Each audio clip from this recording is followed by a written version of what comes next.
नमस्कार सभी को। आज है 1 फरवरी 2025 और दिन है शनिवार। अब चूंकि शनिवार है तो आज का सिविल सेवा समाचार का हमारा ये अंक विशेष अंक होने वाला है। विशेष अंक में हम लोग समाचारों के किसी एक महत्वपूर्ण टॉपिक पर विस्तार से चर्चा करते हैं। तो स्वागत है आपका इस विशेष अंक में। मैं हूं आपके साथ अरविंद कुमार लोधी। विशेष में आज हमारा टॉपिक रहेगा केंद्रीय बजट, और इसमें हम समझेंगे कि बजट क्या होता है, इसके संवैधानिक पक्ष को भी देखेंगे और आर्थिक पक्ष को भी देखेंगे, और साथ में ये देखेंगे कि ये जो बजट आया है इस वर्ष का, इसके अंतर्गत कौन कौन सी ऐसी बातें हैं जो हमारी परीक्षा के दृष्टिकोण से महत्वपूर्ण हो सकती हैं। तो आज कोई दूसरे बड़े समाचार हैं भी नहीं, इसलिए हम अपनी शुरुआत इसी से करते हैं। सबसे पहले हम बजट का एक प्रारंभिक परिचय जान लेते हैं कि बजट क्या होता है।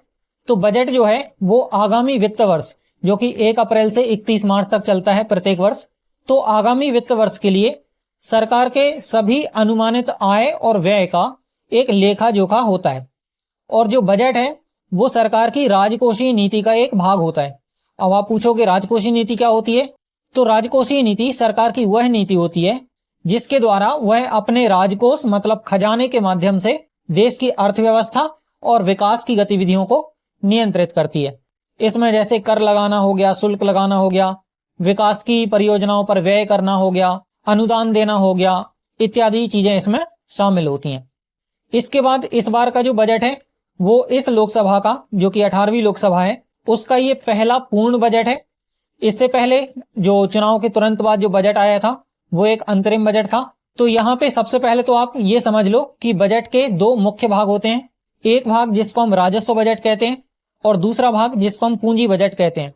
तो अभी आप सिर्फ इनके नाम याद कर लो, आगे मैं आपको समझाऊंगा कि राजस्व क्या होता है और पूंजी क्या होती है, और फिर उसके बाद आपको यह भी समझाऊंगा कि राजस्व बजट के अंतर्गत कौन कौन सी चीजें शामिल की जाती हैं और पूंजी बजट में कौन कौन सी चीजें शामिल की जाती हैं। ठीक है, यदि शॉर्ट में आपको समझना हो तो बस इतना समझ लो कि राजस्व संबंधी जो लेन देन होते हैं वो अल्पकालिक लेन देन होते हैं और जो पूंजीगत लेन देन होते हैं वो दीर्घकालिक लेन देन होते हैं। अब हम यदि बजट के संवैधानिक पक्ष की चर्चा करें तो संविधान का जो अनुच्छेद 112 है वो वार्षिक वित्तीय विवरण की चर्चा करता है। मतलब बजट नाम से कोई विशेष शब्द प्रयोग नहीं किया गया है संविधान में, उसके लिए वार्षिक वित्तीय विवरण शब्द आता है। तो अनुच्छेद 112 ये प्रावधान करता है कि प्रत्येक वर्ष जो राष्ट्रपति है वो संसद के दोनों सदनों में वार्षिक वित्तीय विवरण प्रस्तुत करवाएगा। और फिर इसके बाद संविधान में बजट के पारित होने की एक लंबी चौड़ी प्रक्रिया भी दी गई है जिसमें कुल 6 चरण हैं। सबसे पहले संसद के दोनों सदनों में बजट को प्रस्तुत किया जाता है, जैसे कि आज 1 फरवरी को हुआ है। पहले लोकसभा में प्रस्तुत किया जाता है, फिर उसके बाद राज्यसभा में। बजट के प्रस्तुत होने के बाद फिर 3 से 4 दिनों तक संसद में दोनों सदनों में इस पर एक आम चर्चा चलती है। फिर 3-4 दिन की इस चर्चा के बाद संसद का सत्र लगभग 1 महीने के लिए स्थगित हो जाता है और फिर शुरू होता है बजट का तीसरा चरण। तीसरे चरण में विभागीय समितियों के द्वारा विस्तार से बजट की जांच की जाती है। समितियां इसके एक एक प्रावधान पर विस्तार से विचार करती हैं और यह प्रक्रिया करीब 3 से 4 सप्ताह मतलब लगभग 1 महीने के समय तक चलती है। और 1 महीने के बाद जब दोबारा से संसद का सत्र शुरू होता है तो फिर अनुदान की मांगों पर मतदान का चरण शुरू होता है। अब अनुदान की मांग क्या होती है? तो प्रत्येक मंत्रालय को एक वित्तीय वर्ष के लिए जितना पैसा चाहिए होता है वो उसकी मांग अनुदान की मांगों के रूप में संसद से करती है। ठीक है, उसको अनुदान की मांग कहते हैं। तो अनुदान की इन मांगों पर केवल लोकसभा में मतदान होता है। राज्यसभा को अनुदान की मांगों पर मतदान करने का अधिकार नहीं होता, लेकिन हाँ, राज्यसभा में इन पर चर्चा जरूर हो सकती है। तो यहाँ पे अनुदान की मांगों से संबंधित आप 2 बातें याद रखें। पहली तो ये कि अनुदान की कोई भी मांग राष्ट्रपति की सिफारिश के बाद ही संसद में प्रस्तुत की जाती है, और दूसरी बात, केवल उन्हीं व्ययों की अनुदान की मांगों पर मतदान होता है, और दूसरी बात, केवल उन्हीं व्ययों की अनुदान की मांगों पर मतदान होता है संचित निधि पर भारित नहीं होते हैं। अब कौन कौन से व्यय संचित निधि पर भारित होते हैं ये पता करना आप लोग के लिए होमवर्क है। ठीक है, तो अनुदान की मांगों पर जब मतदान की प्रक्रिया पूर्ण हो जाती है तो फिर उसके बाद आता है विनियोग विधेयक। विनियोग विधेयक एक प्रकार का धन विधेयक ही होता है और भारत की संचित निधि से पैसा निकालने के लिए इस विधेयक का पारित होना आवश्यक होता है। फिर विनियोग विधेयक के बाद जो बजट के जितने भी प्रस्ताव हैं उनको प्रभावी बनाने के लिए एक वित्त विधेयक प्रस्तुत किया जाता है। इस वित्त विधेयक में भी धन विधेयक की सारी बातें लागू होती हैं। मतलब जाहिर सी बात है कि राज्यसभा के पास इन दोनों विधेयकों के संबंध में बहुत ही सीमित शक्ति होती है। अब इसके बाद आज के एपिसोड का सबसे महत्वपूर्ण हिस्सा, बजट की संरचना। इसको आप यदि एक बार अच्छे से समझ लोगे तो फिर बजट से संबंधित आप जितने भी समाचार सुनोगे, जो भी न्यूज पढ़ोगे या जितने भी आर्टिकल्स पढ़ोगे, सबके सब आपको ठीक से समझ में आने लगेंगे। तो ये बहुत ही इंपॉर्टेंट टॉपिक है, इसको हम लोग आराम से समझते हैं। सबसे पहले केंद्रीय बजट। तो ये जो केंद्रीय बजट है मैं आपको बता चुका हूं कि ये दो भागों में बटा होता है। इसका पहला भाग होता है राजस्व बजट और दूसरा भाग होता है पूंजी बजट। राजस्व बजट के बारे में मैं आपको बता चुका हूं कि ये अल्पकालिक लेन देन के विषय में होता है और पूंजीगत बजट जो होता है वो दीर्घकालिक लेन देन के लिए होता है। ठीक है, इतनी बात समझ में आ गई। अब हम सबसे पहले राजस्व बजट की चर्चा करते हैं। यहां पे मैंने आपके लिए दो इमेज लगा रखे हैं। राजस्व बजट के लिए मैंने ये ऑफिस का एक इमेज लगाया है और पूंजी बजट के लिए यहां पे मैंने इंफ्रास्ट्रक्चर का एक इमेज लगाया है। तो इससे आपके दिमाग में एक समझ पैदा होगी कि जो राजस्व बजट होता है वो सरकार के कामकाज के संचालन से संबंधित होता है और जो पूंजीगत बजट होता है वो सरकार की विकासात्मक परियोजनाओं से संबंधित होता है। ठीक है, तो राजस्व बजट में सबसे पहले तो चूंकि ये बजट है तो इसका एक आय का पक्ष होगा और एक व्यय का पक्ष होगा। तो सरकार के मामले में सबसे पहले व्यय की चर्चा होती है और उसके बाद फिर आय की चर्चा होती है।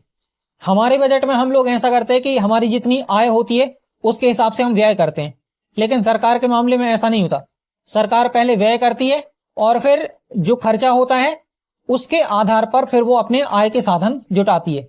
फिर चाहे वो नोट छाप के पूर्ति करे या फिर कहीं से ऋण लेके उस घाटे की पूर्ति करे। ठीक है, क्योंकि सरकार को समाज के विकास के काम करने होते हैं, इसलिए उसका खर्चा करना तो अनिवार्य है। फिर आय के साधन कहां से जुटाना है वो बाद की बात होती है। ठीक है, तो इसलिए सबसे पहले हम राजस्व बजट के अंतर्गत राजस्व के व्यय की चर्चा करेंगे और उसके बाद फिर राजस्व की प्राप्तियों की चर्चा करेंगे। तो राजस्व व्यय को भी दो प्रकार से विभाजित किया जाता है, एक तो योजनागत व्यय और दूसरा गैर योजनागत व्यय।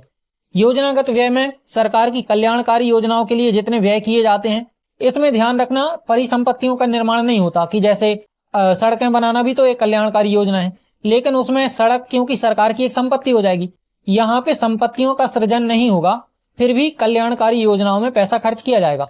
आप कहोगे ऐसी कौन सी कल्याणकारी योजना है कि परिसंपत्ति भी ना बने? जैसे डायरेक्ट बेनिफिट ट्रांसफर, मतलब जैसे लाडली बहना योजना हो गया कि सीधे खातों में 1500 रुपए भेजे जाएंगे। अब इसमें सरकार की किसी संपत्ति का निर्माण तो नहीं हुआ, फिर भी पैसा तो खर्च हो गया और वो भी एक योजना में खर्च हुआ, इसलिए हम इसको कहेंगे योजनागत व्यय। लेकिन चूंकि संपत्ति का इसमें कोई सृजन भी नहीं हुआ है, इसलिए हम इसको कहेंगे कि ये राजस्व का व्यय है। यदि संपत्ति का सृजन हो जाता तो वो पूंजी व्यय के अंतर्गत चला जाता। ठीक है, तो राजस्व व्यय में सबसे पहला व्यय हो गया योजनागत व्यय। दूसरा व्यय होता है सरकार का गैर योजनागत व्यय, और ये बहुत ही ज्यादा व्यय होता है सरकार का। ये व्यय किस चीज में होता है?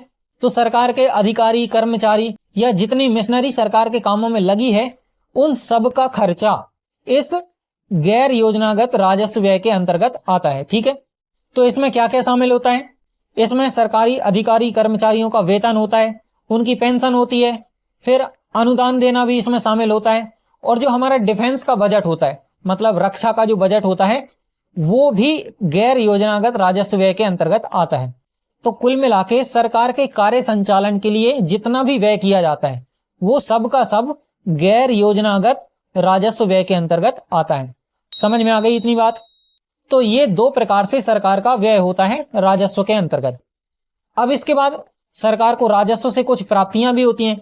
तो सरकार की राजस्व प्राप्तियों में किन किन चीजों को हम शामिल करेंगे? तो जैसे व्यय को दो भागों में बांटते हैं, वैसे ही सरकार की राजस्व प्राप्तियों को भी दो भागों में बांटा जाता है। एक तो कर राजस्व, मतलब टैक्स से जो पैसा आता है, और दूसरा गैर कर राजस्व, मतलब टैक्सेस के अतिरिक्त जो पैसा सरकार के पास आता है। तो कर राजस्व यानी टैक्स की प्राप्तियों में एक डायरेक्ट टैक्स होता है, एक इनडायरेक्ट टैक्स होता है। इसके बाद गैर कर राजस्व में सरकार को कहां से आमदनी होती है? जैसे सरकार का कोई सरकारी उपक्रम है, फॉर एग्जाम्पल सरकार की कोई कंपनी है, उसका जो लाभ होता है वो सरकार की गैर राजस्व प्राप्ति कहलाएगी। सरकार को ऋण बांटने के बाद जो ब्याज प्राप्त होता है वो भी गैर कर राजस्व के अंतर्गत आता है। सरकार को कहीं से अनुदान मिल गया, जैसे IMF से या वर्ल्ड बैंक से पैसा मिल गया, तो वो भी गैर कर राजस्व के अंतर्गत आएगा। फिर सरकार यदि नोट छापती है तो वो भी गैर कर राजस्व के अंतर्गत आएगा। मतलब ये टैक्स की चीजें थोड़ी हैं, ये टैक्स नहीं है, फिर भी सरकार को इससे आमदनी हो रही है, इसलिए ये गैर टैक्स वाले राजस्व के अंतर्गत शामिल किया जाएगा। ठीक है, और टैक्स से जो सरकार को पैसा प्राप्त होता है वो सरकार का कर राजस्व कहलाएगा। तो राजस्व बजट आपको समझ आया। राजस्व बजट में राजस्व व्यय दो प्रकार का, योजनागत व्यय और गैर योजनागत व्यय, और राजस्व प्राप्तियां दो प्रकार की, कर से प्राप्त राजस्व और गैर कर राजस्व। ठीक है, तो इनसे बनता है हमारा राजस्व बजट। अब इसके बाद हम बात करते हैं पूंजीगत बजट की। तो जैसे राजस्व बजट के दो भाग होते हैं, वैसे ही पूंजी बजट के भी दो भाग होते हैं। एक होता है पूंजीगत व्यय और दूसरा हो जाएगा पूंजीगत प्राप्तियां। सबसे पहले हम पूंजीगत व्यय की बात करते हैं कि सरकार जब कोई व्यय करती है तो वो कहां पर व्यय करेगी, तब उसे पूंजीगत व्यय माना जाएगा। और इसको अच्छे ध्यान से समझ लेना, कई बार प्रीलिम्स में ऐसा क्वेश्चन बनता है कि निम्नलिखित पर विचार कीजिए, फिर आपको 3-4 चीजें दी रहेंगी, जैसे अवसंरचना विकास हो गया, ऋण का भुगतान हो गया, कल्याणकारी योजनाएं हो गया। फिर आपसे पूछा जाएगा उपरोक्त में से किन को सरकार के पूंजीगत व्यय के अंतर्गत शामिल किया जाएगा या फिर सरकार के राजस्व के अंतर्गत शामिल किया जाएगा। तो फिर आपको उसमें से पहचान करना होता है, इसलिए ये आपको बहुत अच्छे से मालूम होना चाहिए कि किन चीजों को हम पूंजीगत के अंतर्गत रखेंगे और किन चीजों को हम राजस्व के अंतर्गत रखेंगे। ठीक है, तो पूंजीगत व्यय मतलब खर्चे के रूप में हम किन किन को शामिल करेंगे। तो इसके अंतर्गत योजनागत व्यय भी होता है और गैर योजनागत व्यय भी होता है, जैसा कि राजस्व वाले में था। योजनागत व्यय के अंतर्गत मुख्य रूप से आता है अवसंरचना विकास। मतलब सरकार यदि कहीं पे सड़कें बनवा रही है तो सरकार का खर्चा वहां पे हो रहा है, लेकिन जब खर्चा हो रहा है तो इसमें परिसंपत्तियों का निर्माण भी हो रहा है। तो पूंजी का जो संबंध होता है वो मुख्य रूप से दो चीजों से होता है, एक तो परिसंपत्तियों से और दूसरा देनदारियों से। देनदारी मतलब सरकार को कहां पर पैसा देना है, चुकाना है। ठीक है, अगर सरकार की किसी संपत्ति का सृजन हो रहा है तो उस संपत्ति के सृजन के लिए किया जाने वाला जो व्यय है वो योजनागत व्यय कहलाएगा। फिर मान लो यदि सरकार की संपत्ति का सृजन नहीं हो रहा, फिर भी सरकार कहीं पे भुगतान कर रही है, जैसे कि ऋण चुकाना हो गया, किसी कंपनी के शेयर खरीदना हो गया, तो चूंकि ये योजनागत व्यय नहीं है, फिर भी इसमें सरकार की या तो परिसंपत्ति बढ़ रही है या फिर देनदारियां कम हो रही हैं, तो इसको हम कहेंगे कि ये पूंजीगत व्यय है लेकिन गैर योजनागत व्यय है। ठीक है, योजनागत व्यय होता तो किसी अवसंरचना विकास इत्यादि में इसका प्रयोग किया जाता। तो समझ में आ गया, सरकार का पूंजीगत व्यय ऐसा व्यय होता है जिसमें या तो उसकी परिसंपत्तियों में वृद्धि हो या फिर उसकी देनदारियों में कमी हो। ठीक है बात। अब इसके बाद हम देखते हैं कि सरकार की पूंजीगत प्राप्तियां कौन कौन सी होती हैं। तो पूंजीगत व्यय का बिल्कुल उल्टा होता है पूंजीगत प्राप्तियां। यदि सरकार की परिसंपत्ति का निर्माण हो रहा है तो जाहिर सी बात है सरकार ने व्यय किया होगा, लेकिन यदि सरकार अपनी किसी संपत्ति को बेच दे तो उसको उससे कुछ पैसा मिलेगा, लेकिन संपत्ति को बेचने से उसकी संपत्ति में कमी तो आ जाएगी। तो मतलब यहां पे भी दो बातें, यदि सरकार अपनी परिसंपत्तियों में कम करके धन की प्राप्ति कर रही है तो उसको हम पूंजीगत प्राप्ति कहेंगे, और यदि सरकार अपनी देयताओं में वृद्धि कर रही, देयताओं में वृद्धि कैसे होगी, जब हम उधार ले लेंगे कहीं से, तो सरकार यदि उधार लेके कुछ धन की प्राप्ति कर रही है तो वो पूंजीगत प्राप्तियों के अंतर्गत आएगा। तो पूंजीगत बजट में दो चीजें चलती हैं, एक तो परिसंपत्तियों का निर्माण या उसमें कमी, दूसरी देयताओं में कमी या उसमें वृद्धि। समझ में आई बात। तो इस प्रकार से ये होता है हमारा पूरा पूंजीगत बजट। इस पूरी स्लाइड को आप बहुत अच्छे से देख लो और चाहो तो इसका एक स्क्रीनशॉट भी ले लो, फिर आराम से इसको समझ लेना। बजट की पूरी संरचना आपके दिमाग में बिल्कुल फिक्स हो जानी चाहिए। ठीक है, तो ये तो था बजट संबंधी स्टैटिक पक्ष। अब हम बात करते हैं कि आज का जो हमारा बजट प्रस्तुत किया गया है उसमें ये सारी बातें किस प्रकार से लागू होती हैं। तो केंद्रीय बजट 2025-26, इसमें यदि हम सबसे पहले राजस्व बजट की बात करें तो हमारा जो राजस्व व्यय 39,44,255 करोड़ रुपए, और ये अधिक है प्राप्तियों की तुलना में। ठीक है, राजस्व की प्राप्तियां सरकार को कितनी होने वाली हैं इस वर्ष, 34,20,409 करोड़ रुपए। ठीक है, यदि आप केवल इतने का जोड़ घटाना करके देखो तो आपको पता चलेगा कि सरकार जो व्यय कर रही है राजस्व में वो अधिक व्यय कर रही है और सरकार को टैक्स की प्राप्तियां कम हो रही। टैक्स ही आएगा ना राजस्व प्राप्तियों में, टैक्स आएगा, कर राजस्व या फिर गैर कर राजस्व में वो अनुदान वगैरह आएंगे। तो ये सरकार का इस बार का राजस्व बजट है। अब मैं यहाँ पे ये नहीं कह रहा कि सरकार अपने बजट को दो अलग अलग भागों में प्रस्तुत करती है, नहीं, मैं सिर्फ ये कह रहा हूं कि बजट में जो कैलकुलेशंस होते हैं वो राजस्व का कैलकुलेशन अलग होता है और पूंजी का कैलकुलेशन अलग होता है। ठीक है, तो राजस्व के कैलकुलेशन की ये दो बातें हैं। इसके बाद यदि हम पूंजीगत बजट की बात करें तो पूंजीगत बजट में जो पूंजीगत व्यय होगा वो होगा 11,21,090 करोड़ रुपए, और ये कम है पूंजीगत प्राप्तियों की तुलना में।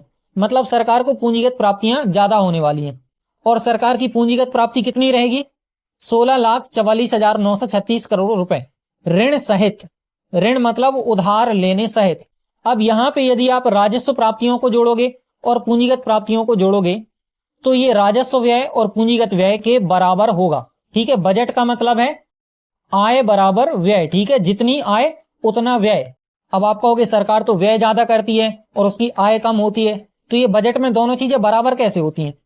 बराबर होती हैं उधार लेके, ऋण लेके। ये जो लिखा है ना यहाँ पे कि इसमें ऋण शामिल किया गया है, और जो ऋण जो होता है ना उससे सरकार की देनदारियां बढ़ जाती हैं।